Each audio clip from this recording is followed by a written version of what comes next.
All right, I need to say this up front. If you're moving to Richmond, you probably already think you know where you're going to live. You've got a neighborhood picked out. You've looked at the map. You've saved some houses.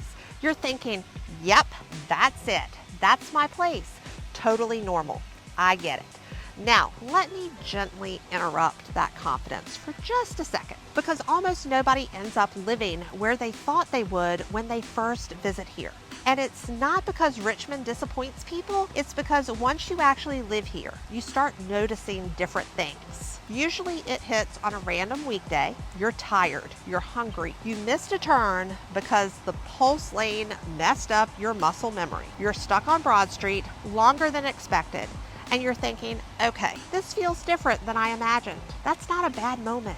That's actually when Richmond starts making sense. People don't fall in love with Richmond because it tries to impress them, because they live their real life here, and real life has patterns. And if you're watching this thinking, that won't be me, I've done my research, I hear you. Every buyer says that, every single one. What actually happens is this: people end up living where their weekdays feel the best. Not the highlight reel version, the normal version, because choosing the wrong neighborhood in Richmond isn't dramatic. It's just quietly annoying, and my job is to help you avoid that. I've watched this play out more times than I can count. People fly into Richmond, spend a weekend here, and they're all in. Walking around the fan, coffee shops, sidewalks, everything feels alive but manageable. Richmond is very charming on a 2-day visit. Then Sundays come, real Sunday, errands, traffic, grocery runs, sitting in a light longer than expected, watching the clock and realizing you're not choosing a weekend anymore, you're choosing a routine. Almost every time someone pauses and says, okay, I still love this, but I might need to rethink where I'm actually looking at living. That's the shift. That's when Richmond stops being aesthetic and starts being practical, and that's where better decisions get made. Once you stop asking what looks cool and start asking, how does this feel on a Tuesday, the map changes fast, and that's where the reality check comes in, the one nobody expects before they move. Here's the first rule of Richmond that catches almost everyone off guard. You don't really choose Richmond on weekends. You choose it on weekdays. I had a client who was dead set on Carytown. Walkable, coffee nearby, loved the energy, and it was great until we started to really dive into lifestyle. Suddenly, it's 7:15 on a weeknight. They're sitting at the Cary Street light by Kroger. They've circled twice, looking for parking, and the thought is, why does this feel harder than it needs to be? That's the moment. Weekend Richmond is patios, murals, and strolling. Weekday Richmond is traffic patterns, noise, parking, and how tired you feel when you get home.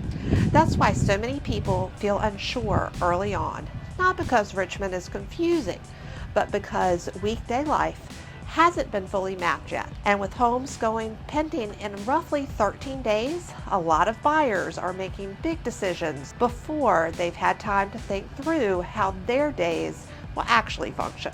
What happens next isn't people leaving the city, it's recalibration. Buyers start rethinking places like Short Pump or Midlothian, not because the city didn't deliver, and not because those areas are boring, but because life starts to feel easier. Commutes make sense, errands stack better, there's less friction baked into the day. Most people move here for the vibe. They stay where their days feel lighter, and this is exactly why we have these conversations before you make a move. Exploring lifestyle up front, commute patterns, routines, priorities, changes everything.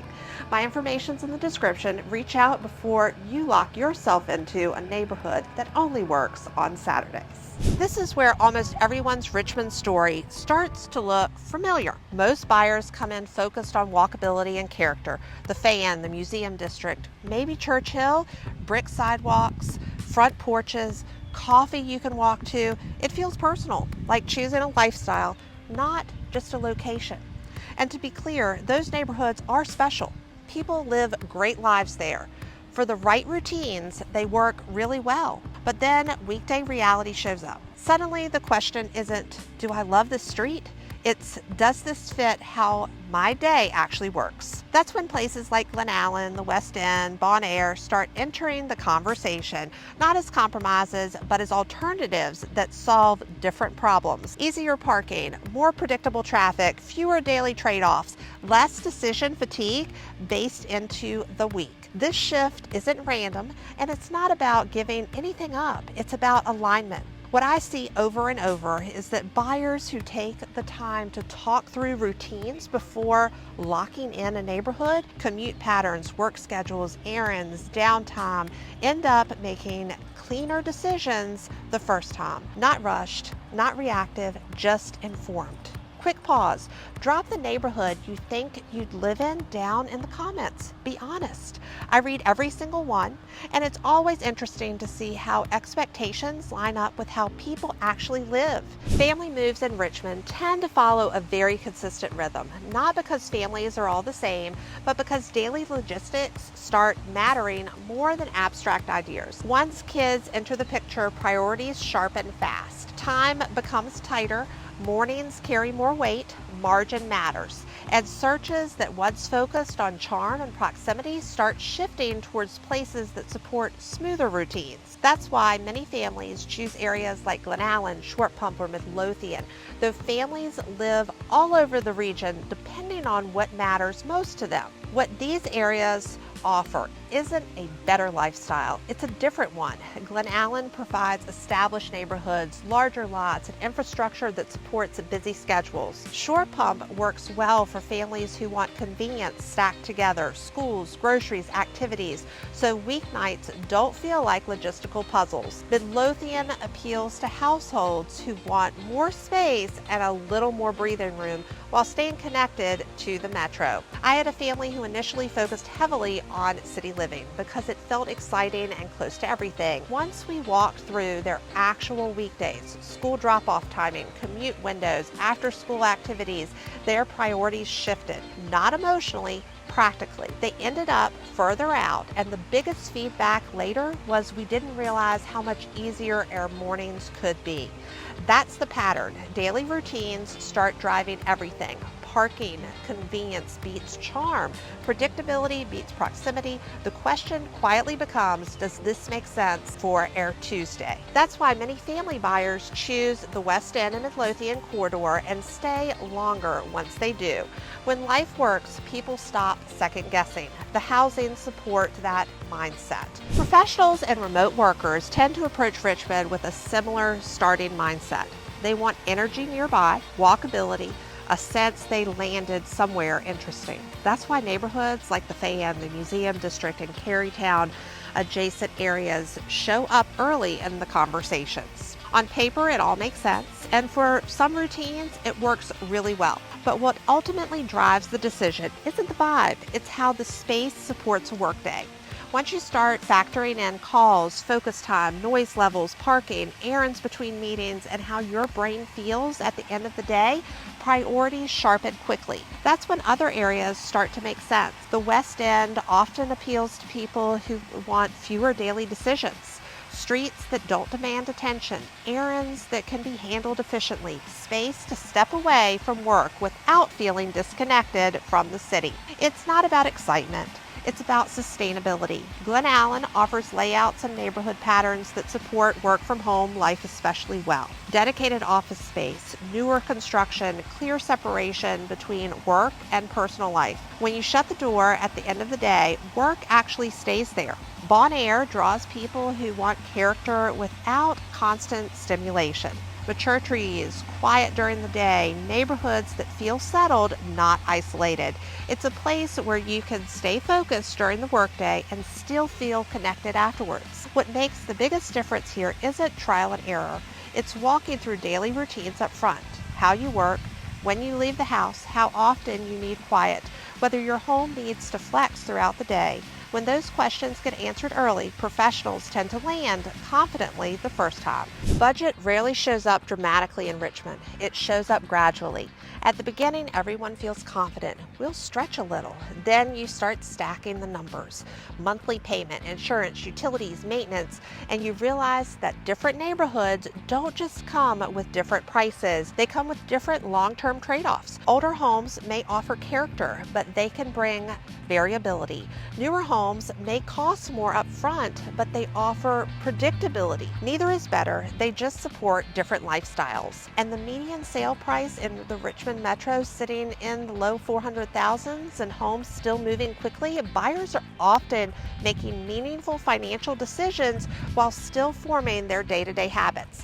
That's why budget clarity matters just as much as lifestyle clarity. This is where the map starts to expand. Bon Air attracts buyers who want trees, established neighborhoods, and character without paying a premium just for proximity. Glen Allen appeals to buyers who want predictability built into the payment. Fewer surprises, clearer expectations, steadier month-to-month costs. The West End often becomes a balance point, connected enough to feel plugged in, structured enough to feel manageable. Every price point exists across the metro. What changes is how the home supports your life, financially and emotionally. Budget doesn't just decide where you buy, it affects how stressed you feel living there. You might love street parking until you're unloading groceries in the rain. You might love charm until the first utility bill arrives. Richmond doesn't punish optimism, it rewards honesty about what you can comfortably carry. Here's the pattern most people don't see coming. People don't just move to Richmond, they move within Richmond. The first idea of places to call home is often driven by excitement. The idea of the city, the image of the lifestyle. We meet, we strategize, the decision is driven by better information and a clearer sense of how life actually flows. What changes isn't Richmond, it's the lens. Early on, the question is, what's the coolest neighborhood? Later, it becomes, where does my life actually feel good on a random Wednesday? If you can see it play out, someone dreams of a walkable area because they want to feel connected. Over time, new questions emerge. Where do I focus best? Where do mornings feel easier? Where does my life feel lighter? That's when neighborhoods like the West End, Glen Allen, and Bon Air enter the picture, not as downgrades, but as refinements. That pivot often isn't because the first dream was wrong. It's because lifestyle wasn't fully explored yet. Once people settle into Richmond, they stop noticing landmarks and start noticing patterns. Which routines slow down in the morning? Which grocery store is calm midweek? Which errands stack well? The day you know the trash schedule without checking your phone, the city has officially become yours. Richmond isn't a one-size city, it's a progression city. It rewards people who adjust their choices to match how they actually live, not how they thought they would. People come here for charm and character, then weekdays show up. Budgets get real, routines matter. Some buyers land exactly where they expected. Others realize a different area fits better. Nothing went wrong, they just learned Richmond. I've watched this happen in real life more times than I can count. I've seen buyers swear they never consider certain areas, then call a day or two later and say, okay, now this makes sense. Same city, clearer priorities. That's why having these conversations early matter. Not after you're under contract, not after you're frustrated, but before you lock yourself into a neighborhood that only works on weekends. I'm the local Richmond realtor of choice, and helping people map lifestyle first, then match it to the right neighborhood is what I do every single day. All of my information is in the description. Call me, text me, email me, grab a time on my calendar. Let's talk before you make a decision you have to unwind later.